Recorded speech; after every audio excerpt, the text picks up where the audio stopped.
காற்றின் மொழி ஒளியா இசையா பூவின் மொழி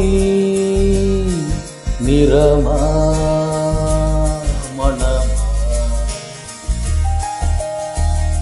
கடலின் மொழி அலையா நுரையா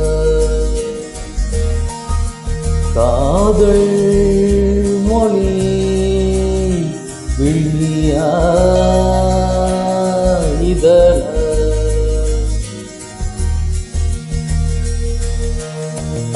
இயற்கையின் மொழிகள் புரிந்துவிடில் மனிதரின் மொழிகள் தேவையில்லை. இதயத்தின் மொழிகள் புரிந்துவிடில் மனிதர்க்கு மொழியே தேவையில்லை. காற்றின்